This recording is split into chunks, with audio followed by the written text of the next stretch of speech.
एक बहुत ही दर्दनाक स्थिति होती है ह्यूमन लाइफ में। मतलब एक ऐसा पल जब कोई इंसान किसी रिश्ते में ना अपना सब कुछ झोंक रहा होता है। हाँ, बिल्कुल अपना पूरा टाइम और अपनी सारी एनर्जी। एग्जैक्टली वो अपना पूरा टाइम दे रहा होता है, हर छोटे बड़े डिसीजन में दूसरे इंसान का पूरा ख्याल रख रहा होता है। और फिर अचानक एक दिन सामने वाला कहता है कि यार तू मुझे समझते ही नहीं। जो कि सुनने में बहुत तकलीफ दे होता है। बहुत ज्यादा। या फिर लोग कहते हैं कि मुझे कभी अप्रिशिएट नहीं किया जाता, या फिर सबसे बुरी बात कि मैं तुम्हारे साथ होकर भी बिल्कुल अकेला महसूस करती हूँ। और पता है, जो व्यक्ति अपनी तरफ से सब कुछ कर रहा होता है ना, वो पूरी तरह टूट जाता है इस पॉइंट पर। वो बस यही सोचता रह जाता है कि मैं और क्या करूं, मतलब मैंने तो अपनी तरफ से कोई कमी छोड़ी नहीं। राइट। ये एक ऐसा साइकोलॉजिकल डेडलॉक है जो इच्छे भले रिश्तों को अंदर से खोखला कर देता है। सही बात है।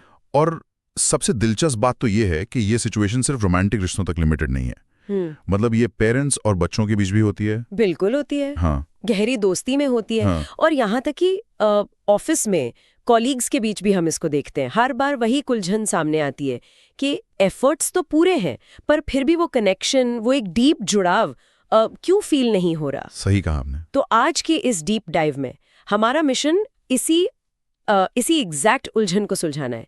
हम आज गैरी चैपमैन की बहुत ही influential book the 5 love languages के इर्द गिर्द जो सोर्सेज और नोट्स हैं उनका एनालिसिस कर रहे हैं, जो कि एक बहुत ही आई ओपनिंग सोर्स मटेरियल है ना। और इस पूरी चर्चा का एक सिंपल सा सार ये है कि अक्सर प्रॉब्लम ये नहीं होती कि हम प्यार या केयर नहीं दे रहे हैं। असल प्रॉब्लम ये है कि हम एक गलत भाषा या लैंग्वेज का यूज कर रहे हैं। ये बहुत ही सटीक बात है, क्योंकि हम अक्सर ये मान लेते हैं कि केयर दिखाने का बस एक ही यूनिवर्सल तरीका है। पर चैपमैन का काम हमें ये दिखाता है कि इमोशंस कम्युनिकेट करने के भी अलग अलग चैनल्स होते हैं। मतलब अलग फ्रीक्वेंसीज। एग्जैक्टली। कोई इंसान अपने ट्रांसमीटर से पूरी पावर के साथ सिग्नल भेज रहा हो सकता है, लेकिन अगर सामने वाले का रिसीवर किसी दूसरी फ्रीक्वेंसी पर सेट है तो उसको तो सिर्फ शोर ही सुनाई देगा ना। वाह, ये एनोलॉजी बहुत अच्छी है। तो इस पूरी प्रॉब्लम को ना थोड़ा ग्राउंड लेवल पर समझने के लिए हमारे सोर्सेज में एक राहुल नाम के व्यक्ति का बहुत ही बेहतरीन एग्जाम्पल दिया गया है। हाँ, राहुल की कहानी इस पूरे पैराडॉक्स को बहुत क्लियर कर देती है। बिल्कुल। तो राहुल एक ऐसा इंसान है जो अपनी माँ के लिए हर छोटे बड़े मौके पर बहुत एक्सपेंसिव गिफ्ट्स लाता है। राइट। अपने बेस्ट फ्रेंड के लिए वो हमेशा अवेलेबल रहता है। मतलब जब भी दोस्त ने कॉल किया राहुल हमेशा वहां पहुंच जाता है, और फाइनेंशियली भी सबकी मदद करता है। तो देखने में तो ये एक परफेक्ट बेटे और दोस्त की पिक्चर लगती है। हाँ, एक ऐसा इंसान जो अपनी सारी रिस्पॉन्सिबिलिटीज पूरी ईमानदारी से निभा रहा है। वही तो सबसे बड़ा ट्विस्ट है।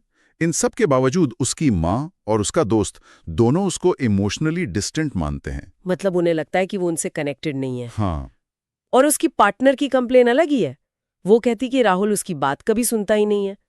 तो राहुल बिल्कुल हैरान और परेशान था इस सब से। उसको समझ नहीं आ रहा था कि गड़बड़ आखिर है कहाँ, क्योंकि वो अपनी तरफ से तो सब कुछ कर रहा था। जो कि किसी के लिए भी बहुत फ्रस्ट्रेटिंग हो सकता है। बिल्कुल। अगर मैं इसको अपने नजरिए से देखूं ना, तो ये बिल्कुल ऐसा है जैसे कोई स्पेनिश बोलने वाले इंसान से बहुत ही प्यार और रिस्पेक्ट के साथ फ्रेंच में बात कर रहा हो। हाँ, फ्रेंच में। इंटेंशन बिल्कुल सही है, इमोशंस एकदम सच्चे हैं, शब्दों में मिठास भी है, लेकिन मैसेज सामने वाले तक पहुंच ही नहीं रहा है, क्योंकि यार उसको वो भाषा आती नहीं। ये एक बहुत ही शानदार एनालॉजी दी आपने, और यही राहुल की सबसे बड़ी गलती भी थी। राहुल केयर करने की सिर्फ 1 या 2 लैंग्वेजेस जानता था, और वो उसी को अपनी लाइफ के हर इंपॉर्टेंट इंसान पे अप्लाई कर रहा था। मतलब एक ही फॉर्मूला सब पर। एग्जैक्टली। अगर हम राहुल के करीबियों की उन साइकोलॉजिकल नीड्स का एनालिसिस करें तो रियलिटी ये थी कि उसकी माँ को उन एक्सपेंसिव गिफ्ट्स की कोई जरूरत नहीं थी।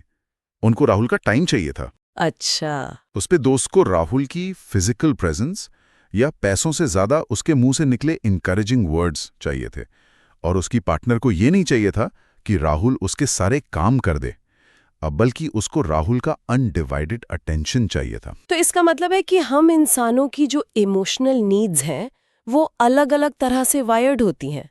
तो क्योंकि हमने देखा कि राहुल के करीबी लोगों को बिल्कुल अलग अलग चीजें चाहिए थीं, तो आइए इन स्पेसिफिक लैंग्वेजेस को ना थोड़ा डीपली समझते हैं। जरूर। सोर्सेस के अकॉर्डिंग चैपमैन ने 5 मेन लैंग्वेजेस आइडेंटिफाई की हैं।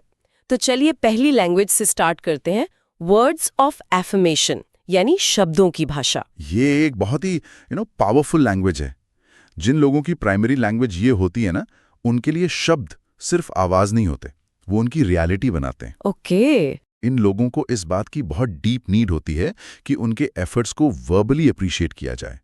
एक सिंपल सी लाइन जैसे तुम मेरे लिए बहुत इंपॉर्टेंट हो या मुझे तुम्हारे काम पर गर्व है, ये उनके अंदर चल रहे किसी भी सेल्फ डाउट को पूरी तरह से खत्म कर सकती है।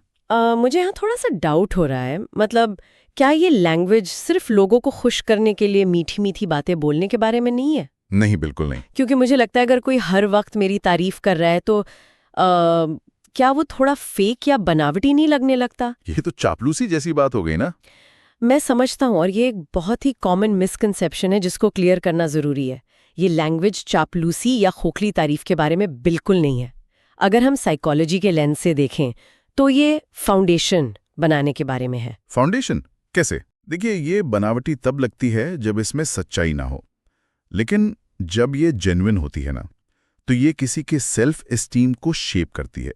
एग्जाम्पल के लिए, जब एक पेरेंट अपने बच्चे की आंखों में देखकर कहता है मुझे तुम पर विश्वास है, तुम ये कर सकते हो, तो वो कोई मीठी बात नहीं कर रहा है, वो उस बच्चे के फ्यूचर की मेंटल रेजिलियंस की नींव रख रहा है। ओह वाओ, ये तो बहुत ही डीप थॉट है। और इसी तरह ये वर्क प्लेस पर भी अप्लाई होता है। एक मैनेजर जो अपनी टीम की ऑनेस्टली तारीफ करता है, वो सिर्फ उन्हें खुश नहीं कर रहा, वो एक डीप लॉयल्टी और साइकोलॉजिकल सेफ्टी बिल्ड कर रहा है। सही बात है। इन लोगों के लिए ना शब्दों का वजन बहुत रियल होता है। अगर आप इनके लिए दिन रात काम करें लेकिन कभी ये ना कहें कि आप इनकी वैल्यू करते हैं, तो इन्हें हमेशा यही लगेगा कि आप इनकी केयर नहीं करते। समझ गई। यानी ये सिर्फ बोलने के लिए बोलना नहीं है, बल्कि सामने वाले के अंदर जो अच्छाई है उसको अपने वर्ड्स के थ्रू एक शेप देना है। एग्जैक्टली। लेकिन फिर कुछ लोग ऐसे भी तो होते हैं तो कहते हैं कि यार बातें तो कोई भी बना सकता है, असली बात तो तब है जब कोई कुछ करके दिखाए, जो हमें दूसरी लैंग्वेज की तरफ ले जाता है, एक्ट्स ऑफ सर्विस यानी कामों और सर्विसेज की भाषा। बिल्कुल। ये उन लोगों की भाषा है जिनके लिए एक्शंस हमेशा वर्ड से ज्यादा लाउड होते हैं। उनके लिए केयर का सबसे बड़ा प्रूफ ये है कि कोई उनकी लाइफ आसान बनाने के लिए अपनी मर्जी से कुछ करे। जैसे बिना मांगे मदद कर देना। हाँ, बिना मांगे किसी मुश्किल काम में हेल्प कर देना, या थके होने पर खाना बना देना, या फिर बीमारी में उनका ख्याल रखना। अगर मैं इसको अपनी डेली लाइफ से कनेक्ट करूं तो मुझे लगता है कि इस लैंग्वेज वाले इंसान के लिए सिर्फ आई लव यू बोलना पूरी तरह से खोखला लगता है, अगर आप एक्चुअल में उनका कोई बर्डन कम नहीं कर रहे। सही कहा। मतलब आपने नोटिस किया होगा, हर फ्रेंड्स ग्रुप में ना एक ऐसा इंसान जरूर होता है जो ट्रिप पर सारी बुकिंग्स देखता है। हाँ, वही ट्रिप प्लानर। राइट। जो चुपचाप देखता है कि सबको खाना मिला या नहीं, जो पीछे रह के सारी अरेंजमेंट संभाल लेता है।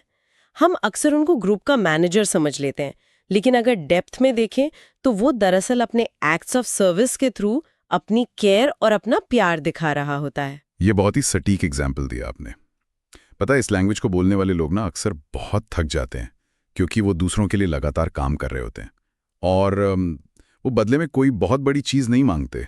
तो वो क्या चाहते हैं? उनका सबकॉन्शियस माइंड बस एक ही सवाल पूछ रहा होता है, क्या तुम मुझे देख रहे हो? क्या तुम देख रहे हो कि मैं कितना स्ट्रगल कर रहा हूं? और क्या तुम मेरी केयर इतनी करते हो कि मेरा थोड़ा सा बोझ उठा सको?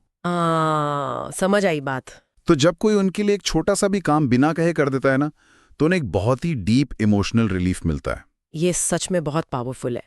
तो चलिए एक्शन से आगे बढ़कर अब हम तीसरी लैंग्वेज पर आते हैं, और मुझे लगता है कि ये वो लैंग्वेज है जिसको शायद दुनिया में सबसे ज्यादा गलत समझा जाता है।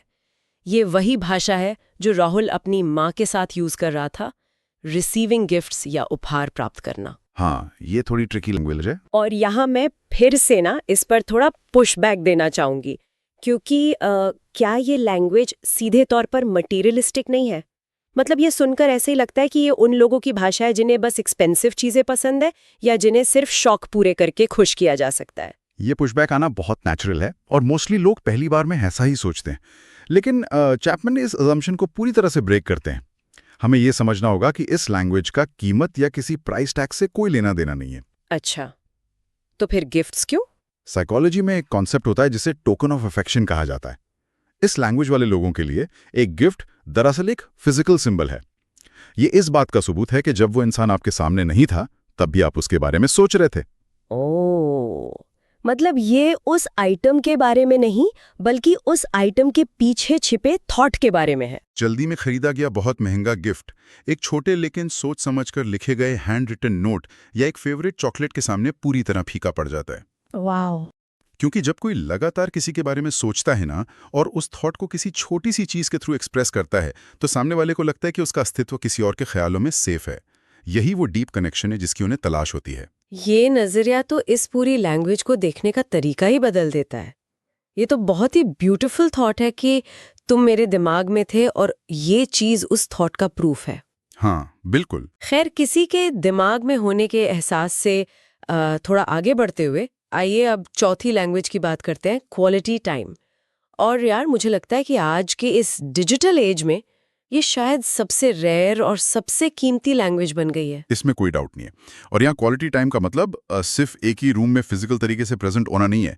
इसका मतलब है अपना पूरा अनडिवाइडेड अटेंशन देना, बिना डिस्ट्रैक्शंस के। एग्जैक्टली बिना फोन के, बिना टीवी के, आंखों में आंखें डालकर की गई रियल कॉन्वर्सेशन, एक दूसरे को डीप लेवल पर सुनना। हाँ, और मुझे याद है सोर्सेज में ना एक बहुत ही पावरफुल लाइन मेंशन की गई थी जिसने मुझे सच में सोचने पर मजबूर कर दिया। उसमें लिखा था कि अटेंशन इक्वल्स लव और डिस्ट्रैक्शन इक्वल्स रिजेक्शन। सही बात है। आज के टाइम में ये कितना सच है।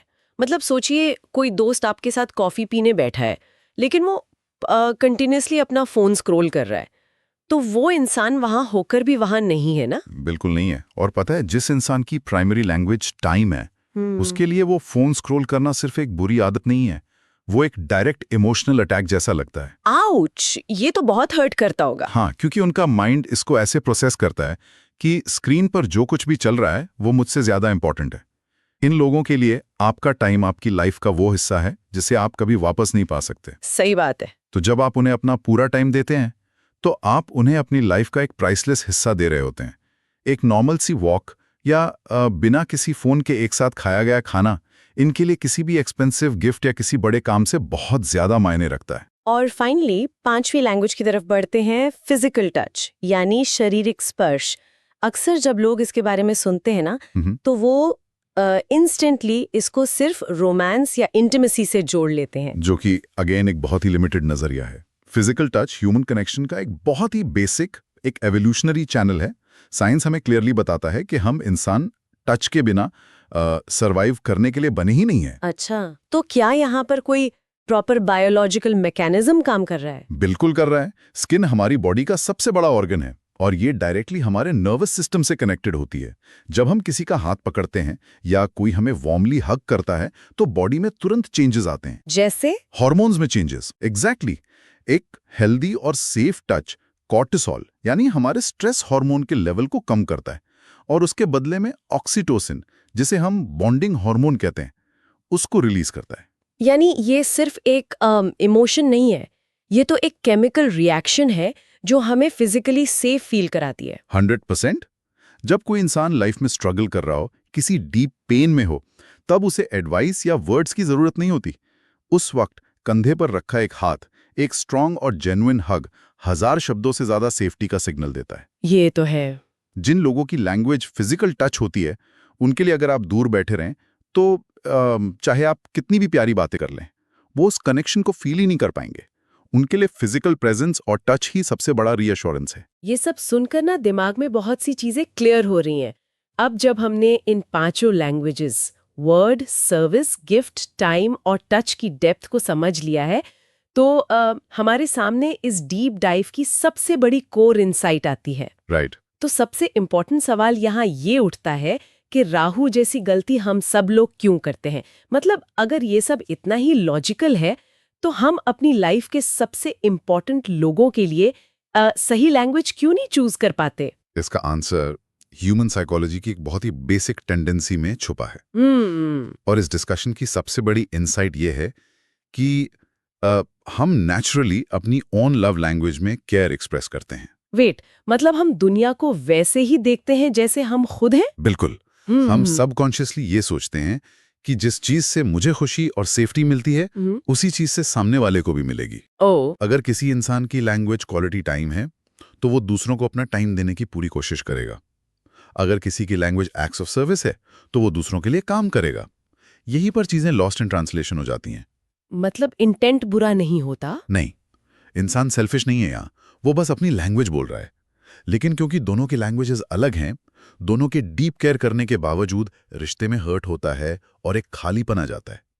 तो ये तो एक बहुत बड़ी ट्रेजेडी हुई ना कि अक्सर रिश्तों में प्रॉब्लम इसलिए नहीं आती कि लोग केयर नहीं करते, बल्कि इसलिए आती है क्योंकि वो एक दूसरे की भाषा ही नहीं समझ पाते।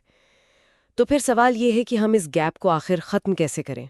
हाँ, हम कैसे जानें कि सामने वाले इंसान की लैंग्वेज क्या है, स्पेशली तब जब उन्हें खुद इस कॉन्सेप्ट के बारे में कुछ ना पता हो या वो इसको एक्सप्लेन ना कर पाएं? सोर्सेज में इस कॉम्प्लिकेटेड प्रॉब्लम को सॉल्व करने के लिए दो बहुत ही क्लियर और प्रैक्टिकल तरीके बताए गए हैं। पहला तरीका बहुत ही इंटरेस्टिंग है, कंप्लेंट्स पर ध्यान दें। कंप्लेंट्स पर हाँ, किसी इंसान की कंप्लेंट्स दरअसल उसकी अनफुलफिल्ड नीड्स का एक मैप होती हैं। ये कैसे काम करता है? क्या आप इसको थोड़ा डिटेल में समझा सकते हैं? जरूर। मान लीजिए कोई लगातार आपसे कहता है कि तुमने मेरे इतने बड़े काम को देखा तक नहीं, एक बार थैंक यू तक नहीं कहा। तो इसका मतलब उनकी लैंग्वेज वर्ड्स है। एग्जैक्टली।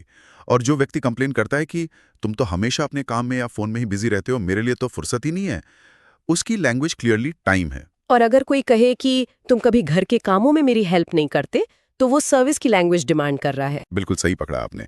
अक्सर लोग उसी चीज की सबसे ज्यादा कंप्लेन करते हैं जिससे उन्हें सबसे ज्यादा प्यार फील होता है। उनकी कंप्लेन्स ही दरअसल उनकी लैंग्वेज को रिवील करती हैं। ये तो किसी डिटेक्टिव की तरह सोचने वाली बात हो गई यार, कि सामने वाले के गुस्से में ही उसकी नीड का क्लू छुपा है। ये बहुत अमेजिंग है। और दूसरा तरीका क्या है? दूसरा तरीका है वल्नरेबिलिटी अपनाना। इस मुश्किल लेकिन बहुत जरूरी कॉन्वर्जेशन को स्टार्ट करना। आप सीधे बैठकर पूछ सकते हैं कि रीसेंट पास्ट में ऐसा कौन सा पल था जब तुम्हें लगा कि मैं तुम्हारी सबसे ज्यादा केयर करता हूं, या फिर मेरी कौन सी बात या काम तुम्हें सबसे ज्यादा सेफ फील कराता है। हाँ, सीधे पूछ लेना बेस्ट है। ये सिंपल सी कॉन्वर्जेशन एक रिश्ते को पूरी तरह से ट्रांसफॉर्म कर सकती है, क्योंकि ये उस गेसिंग गेम को हमेशा के लिए खत्म कर देती है। वाओ! तो इस पूरी चर्चा को समेटते हुए अगर हम वापस अपने राहुल की कहानी पर जाएं, तो ये इमेजिन करना बहुत ही पावरफुल लगता है कि अगर राहुल ने अपनी माँ की लैंग्वेज समझ ली होती तो क्या होता? सीन बिल्कुल अलग होता है ना? वो शायद हर महीने एक्सपेंसिव गिफ्ट्स खरीदने के बजाय महीने में बस एक संडे निकालता, अपना फोन स्विच ऑफ करता, अपनी माँ के साथ बैठता और बस उनकी बातें सुनता। और उस एक दिन के क्वालिटी टाइम में जो डीप कनेक्शन बिल्ड होता ना, वो सालों के जमा किए गए गिफ्ट से भी कहीं ज्यादा बड़ा होता। बिल्कुल। और ये हमें इस मटेरियल के सबसे डीप सच की तरफ ले जाता है। दूसरों की लैंग्वेज सीखना न सिर्फ हमारे रिश्तों को इम्प्रूव करता है, बल्कि ये हमें पर्सनली एक बेहतर और ज्यादा एम्पैथेटिक इंसान बनाता है। सही बात है। क्योंकि तब आप लोगों को वैसे देखना शुरू करते हैं जैसे वो रियलिटी में है, ना कि जैसा आप अपनी कन्वीनियंस के हिसाब से उन्हें मान लेते हैं। आप अपने ईगो से बाहर निकलकर उनकी दुनिया में स्टेप इन करते हैं। और सच कहूं तो यही आपस का असली कनेक्शन है। आज हमने देखा कि कैसे वर्ड्स किसी की फाउंडेशन बना सकते हैं, कैसे छोटे छोटे एक्ट्स किसी का हैवी बर्डन लाइट कर सकते हैं, कैसे एक छोटा सा गिफ्ट ये बता सकता है कि तुम मेरे दिमाग में थे, और कैसे बिना फोन का टाइम किसी को टॉप प्रायोरिटी फील करा सकता है। हाँ, और कैसे एक सिंपल टच सारे स्ट्रेस को मेल्ट कर सकता है। तो इस डीप डाइव को एंड करने से पहले मैं एक ऐसा थॉट छोड़ना चाहूंगी जो शायद आपको अपनी लाइफ के रिश्तों को एक बिल्कुल नए एंगल से देखने पर मजबूर कर दे। जरूर। जरा सोचिए, क्या हम किसी ऐसे इंसान से बहुत डीप लेवल पर नाराज या डिसअपॉइंटेड हैं जिसने हमें वो प्यार या केयर नहीं दी जिसकी हमें उम्मीद थी? या शायद रियलिटी ये है कि वो इंसान पिछले कई सालों से लगातार बिना रुके हमें एक ऐसी लैंग्वेज में अपना सब कुछ दे रहा है जिसे सुनना या समझना हमने कभी सीखा ही नहीं। ये एक बहुत ही डीप रियलाइजेशन है। शायद वो अपनी फ्रेंच में पूरी जान छिड़क रहे हैं और हम स्पेनिश में बस वेट कर रहे हैं। तो इस ख्याल के साथ कि हम सब एक दूसरे की अनकही लैंग्वेजेस को बेहतर तरीके से पढ़ना सीखें, हम आज के इस चर्चा को यहीं विराम देते हैं। जुड़ने के लिए धन्यवाद, और अगली बार तक अपने आसपास के लोगों की अनकही भाषाओं को सुनने की कोशिश जरूर करें।